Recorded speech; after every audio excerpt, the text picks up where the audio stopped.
Greetings and salutations. Do you own a 97 through 01 Jeep XJ? Do your electric door locks work? No? Well, I don't know if you've come to the right place, but mine don't. They never have since I've owned it. It's going on about 5 years. I did make an attempt, right when I bought it, to fix them. And what I ended up replacing was both the driver's side and passenger side door controls, which include the windows and everything. Those work fine. But the door locks, that didn't fix the door locks. Fast forward a year or so, and my friend Martin was over helping me diagnose some other issues. We got digging around into the door harness on the driver's side. We found a broken wire here, so we put in a splice, and he found a break in the insulation, so he cut it and put this in. Not ideal to use butt connectors, better to solder and shrink wrap, but it is what it is, and I'm not going to undo it. And then of course this is the audio wire that has the really thick shrink wrap type insulation, and the actual connection is done electrically like a spot weld, so this ends up being almost similar to solid copper. Well, this area, this grommet right here, goes on the inner A-pillar on the inside of the vehicle, and then this boot here goes between the outer part of the A-pillar and the door, and this is the boot that keeps the weather out of your door. That's where all the bending occurs, right here, where all these connections are made. I repaired the audio cable because whenever I opened the door, the speaker would quit working. And I did find a split in this insulation. The wire's intact, but I did find a split in there. So what I'm going to do is the same thing I did to the passenger side. Is after I inspected it and found everything to be in working order, I taped it up so you don't have wires rubbing against wires. Everything is nice and tight. And I'll put this back in, and I'll try it again. And so now I've narrowed it down to two things. And I've been told that this might be the culprit right here.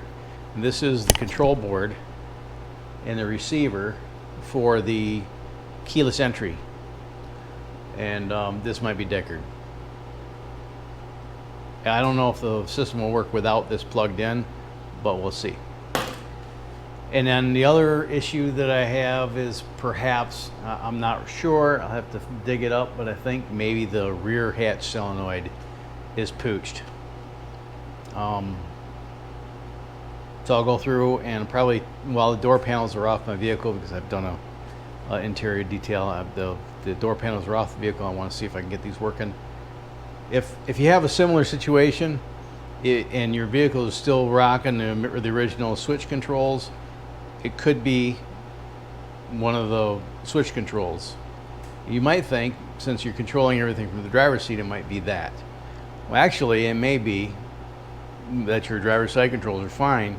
It might be that your passenger side controls dicked, because that's where the relays are at. I don't know why they designed it this way, but all the relays are in the passenger side switch. Even though all the switches are over here, all the relays are over there. So if you replace one, I mean, they're inexpensive enough, you might as well replace them both and rule that out. And then if that doesn't fix your issue, look at the wire harness where this boot is between the door and the A-pillar. You might have a broken wire in that area. You think about it. Doors opening and closing, opening, closing, opening, closing, and there is a couple of factory splices in here, and this is the only spot where that wire harness bends. And let's face it, Chrysler's not known for really good wiring. They've never been known for really good wiring. So that's the weak link right there where the door opens and closes. Check that out. And then, of course, check all the other solenoids and the actuators. The reason I think maybe the hatch solenoid is is bad is because when I put power to this system, that rear solenoid makes racket all the time, like it's being actuated all the time. So this is my last attempt to try to get my electric door locks fixed. If it works, great. If it doesn't, you probably never see this video. So come on, let's go start putting this stuff back together. And you start by putting these wiring harnesses back in. This is my driver's side harness. This is my passenger side harness. Let's go put it back together.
So I have the deal plugged in there.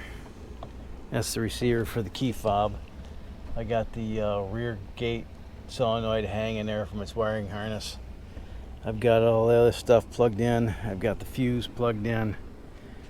And just, so you know, I already tested this.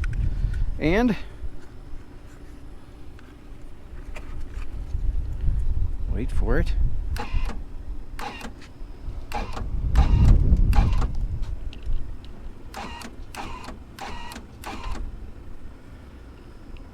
So 4 out of 5 ain't bad. I don't know if you can hear it. Let me go to the other side and I'll show you what's up. So this lock solenoid is not working.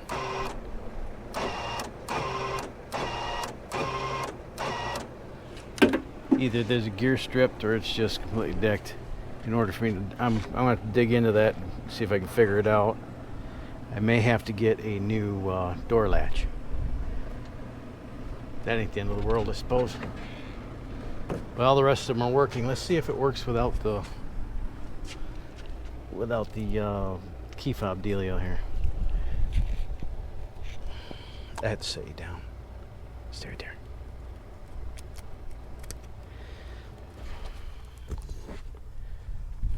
Okay.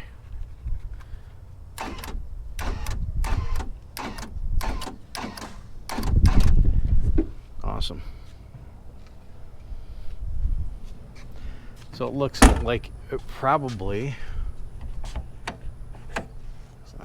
that one don't work right now. I don't know if you noticed or not, but I rolled the windows down this time.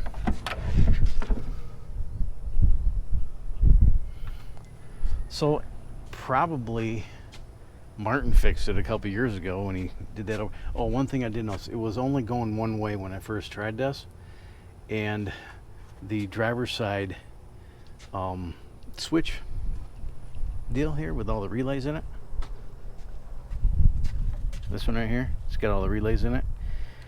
When I went to go, I don't know if that's lock or unlock, one or the other, it would click in one direction and buzz in the other, and I just, you know, poured it to it, and it went bzzz, click, and stuff started working. So if your electric door locks aren't working, and you know, the first thing I would inspect would be the switches. If the switches look like they're questionable, replace them. The aftermarket supplies them. In fact, if you're looking for a set of switches, I might find a link for you. Put them down there in the description. Go look there. The second place to look, if that doesn't fix your problem, is to look at the wiring in the driver's, specifically the driver's door, because that one gets considerably more use. And right there in that area where that boot is, that little rubber boot between the A-pillar and the door, look in there for any breaks in the wire. It doesn't take that much to take the door panel off and pull the whole harness. It's kind of tight down there where they all plug in, but you could do it. If I can do it, anybody can do it. And then if your vehicle came equipped with the keyless entry, unplug it. This might be the cause of all your anal ache. Is this little board here? Well, being at a key fob, you don't need it anyway, so maybe I'll look into hooking up some kind of aftermarket key fob and remote start. That would be awesome. That would be awesome. And then finally inspect the door latches to make sure that there's not something going on with the door latches. Suspect that might be part of the issue too. Well, while I got you here, why don't I pull that apart and see what I can find out. Alright, well, here's the inside of it, and there's another set of gears underneath this I can't get apart, and there's something in there that's stripped out. Let's go plug it in and see what happens.